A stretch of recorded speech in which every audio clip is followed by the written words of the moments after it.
Hey everyone, welcome back to the channel. If you've been looking for a simple step-by-step way to connect ClickUp with Microsoft Teams and boost your team's productivity, you're in the right place. Today, I'll walk you through the entire process from login to full integration. So by the end of this video, your ClickUp tasks and Teams updates will sync automatically. Let's jump right in.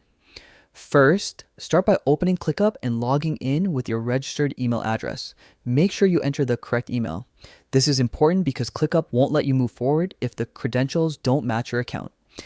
Next, you'll be asked for your password. Type it in carefully, and if you ever forget it, no worries.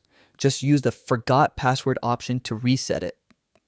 Once everything is correct, hit login and you'll be taken straight into your ClickUp workspace. Now that you're on the home screen, look toward the bottom left side and click on the settings icon.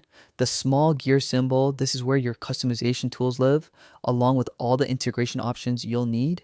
Inside settings, scroll until you find the App Center. This is your integration hub containing all the apps ClickUp supports. From here, simply search for Microsoft Teams in the list. Once you see Microsoft Teams, click on it and select Connect. A pop-up will appear asking you to log in using your Microsoft Teams account. Enter your Teams email and password, complete the verification, and ClickUp will establish the connection instantly. After the integration is active, your ClickUp tasks, notifications, and updates will start syncing in real time with Microsoft Teams. This means your entire team can stay aligned. All your task updates, mentions, and progress flow directly into your team's channels without manual work. It's a huge time saver and keeps communication smooth across platforms. And that's it. You've successfully integrated ClickUp with Microsoft Teams in just a few minutes.